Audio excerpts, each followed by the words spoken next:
আপনি কি কখনো ভেবেছেন এত সহজ একটা বিষয়, এত গুরুত্বপূর্ণ একটা অভ্যাস, তবুও ডাক্তাররা এটা স্পষ্ট করে বলেন না কেন? রাত জাগা যে ক্ষতিকর, মোবাইলের নীল আলো যে ঘুম নষ্ট করে, ঘুমের অভাব যে আয়ু কমাতে পারে, এসব কি তারা জানেন না? অবশ্যই জানেন। তাহলে প্রশ্ন হচ্ছে, কেন এটা আমাদের কানে বারবার পৌঁছায় না? আজ সেই কথাই বলবো। ভিডিওটি মন দিয়ে শুনুন।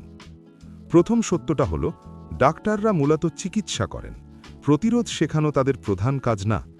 আপনি যখন ক্লিনিকে যান, আপনার সমস্যা থাকে গ্যাস, প্রেশার, সুগার, ব্যথা, ইনফেকশন। ডাক্তারের সময় সীমিত, প্রতি রোগীর জন্য 5 থেকে 10 মিনিট। এই সময়ের মধ্যে তিনি আপনার রিপোর্ট দেখবেন, ওষুধ লিখবেন, জরুরি পরামর্শ দেবেন। কিন্তু জীবনযাপনের গভীর পরিবর্তন শেখানো এটা সময় সাপেক্ষ।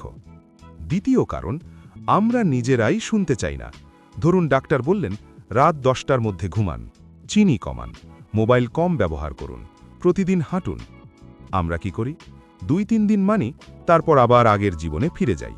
ফলে ডাক্তাররাও জানেন কথা বললে লাভ কম।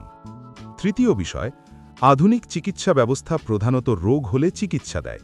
প্রিভেনশন বা প্রতিরোধ নিয়ে সামাজিকভাবে আমরা ততটা গুরুত্ব দিই না। স্কুলে কি আমাদের শেখানো হয় কিভাবে সঠিকভাবে ঘুমাতে হয়, স্ট্রেস ম্যানেজ করতে হয়, খাবারের সঠিক সময় কি? না, আমরা শিখি চাকরি, পরীক্ষা, কেরিয়ার, কিন্তু স্বাস্থ্য শিক্ষার অভাব রয়ে যায়। আরেকটা গুরুত্বপূর্ণ বিষয়, সব রোগ শুধু এক কারণে হয় না। রাত জাগা, খারাপ খাবার, স্ট্রেস, জেনেটিক কারণ সব মিলেই প্রভাব ফেলে। তাই কোনো ডাক্তার সরাসরি বলেন না যে এই এক কাজেই আয়ু কমে যাবে, কারণ চিকিৎসা বিজ্ঞানের সব কিছু বহু কারণ নির্ভর। কিন্তু এর মানে এই না সত্যটা লুকানো হচ্ছে। সত্যটা আমরা জানি, কিন্তু গুরুত্ব দিই না। গভীর ঘুম জরুরি, এটা মেডিকেল বইতেই লেখা আছে। অতিরিক্ত স্ট্রেস ক্ষতিকর, এটা গবেষণায় প্রমাণিত। অস্বাস্থ্যকর জীবনযাপন আয়ু কমায়, এটা সবাই জানে।